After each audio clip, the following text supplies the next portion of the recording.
अस्सलाम वालेकुम grade 6 it's our Urdu lecture. आज का हमारा टॉपिक है नात। डे 7 का हम आज काम करेंगे।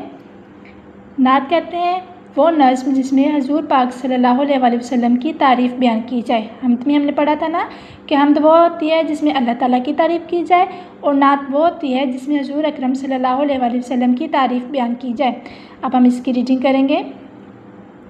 वो नबियों में रहमत लक़ब पाने वाला, मुरादें गरीबों की बरलाने वाला। अब कितने नबी आए, लेकिन हजूर पाक सल्लल्लाहु अलैहि वसल्लम को कौन सा लक़ब दिया गया? रहमतुल लिल आलमीन का।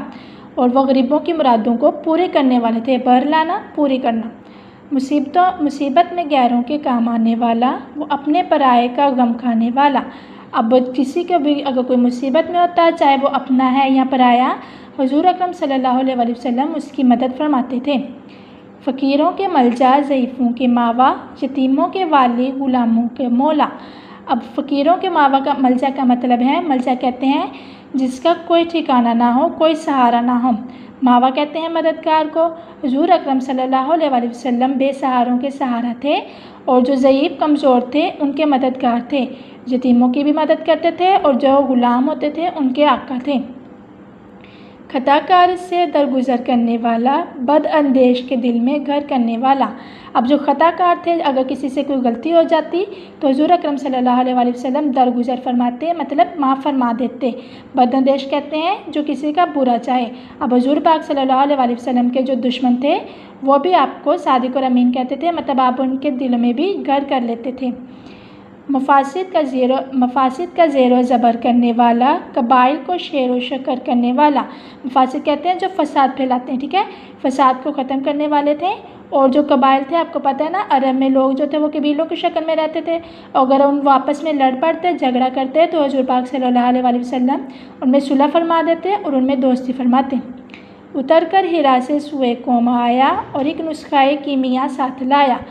हीरा मतलब कि गारे हीरा से हज़ूर पाक सल्लल्लाहु अलैहि वसल्लम कौम की तरफ आए, सोए कौम मतलब कौम की तरफ, और नुस्ख़ा कीमिया साथ लाए। नुस्ख़ा कीमिया कहते हैं यहाँ पे इससे मुराद कुरान पाक का है, मतलब कि हज़ूर पाक सल्लल्लाहु अलैहि वसल्लम पर कुरान पाक नाज़िल हुआ ना, और कुरान पाक में हमें अपनी ज़िंदगी गुजारने का तरीका बताया हुआ है। तो आप अपनी कौम के लिए नुस्ख़ा कीमिया लाए, मतलब कि कुरान पाक लाए।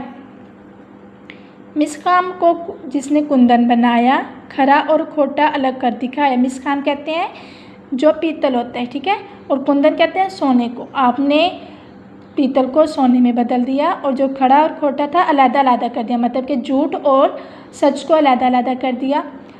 अरब जिस पे कर्नों से था जहल छाया, पलट दी बस एक आने में उसकी काया।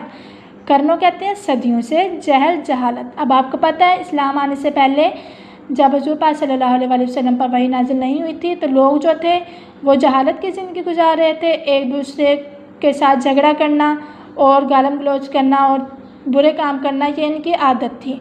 तो सदियों से अरब पर जहालत छाई हुई थी। जब हज़ूर पाक सल्लल्लाहु अलैहि वसल्लम आए तो आन मतलब फ़ौरन में उनकी काया पलट गई, उनकी हालत बदल गई। और जो वो अरब जो थे वो जहालत में ज़िंदगी गुजार रहे थे, अब मुहज़्ज़ब कौम बन गए। रहा डरना बेड़े का मौजे बला का, इधर से उधर फिर गया रुख हवा का। अब बेड़ा कहते हैं कश्ती को, मौजे बला मतलब कि तूफ़ान का जिसको डर हो, मुसीबत का डर हो। अब जो कश्ती थी, मतलब कि जो वहाँ के रहने वाले थे, उनको अब किसी बात का खौफ नहीं था, क्योंकि हज़ूर पाक सल्लल्लाहु अलैहि वसल्लम उनके लिए रहमतुल लिल आलमीन बनकर आए थे और उन्होंने उनकी हालत बदल दी। ओके स्टूडेंट, अब हम इसके अल्फाज मानी करते हैं। ओके स्टूडेंट, अल्फाज मानी आपने अपनी नोटबुक पे लिखनी है और रेडी करना है अल्फाज मानी, और इसको अपनी नोटबुक पे नीट करना है। बरलाना, उम्मीद पूरी करना। मलजा, जायपना। मावा, मदद करने वाला। वाली, मददगार। मौला, आका। बदअंदेश, बुरा चाहने वाला। मिसखाम, खालिस तांबा। कुंदन, खालिस सोना। कर्नो, सदियों से। जहल, जहालत। मफासिद, फसाद।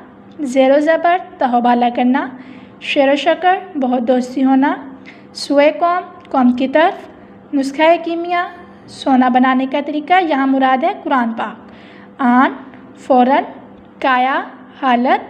मौजबला, मुसीबतों की कसरत। बेड़े, कश्ती। ओके स्टूडेंट, आपने इसको नीट नीट अपनी नोटबुक पे लिखना है और अच्छे से याद करना है। Thank you.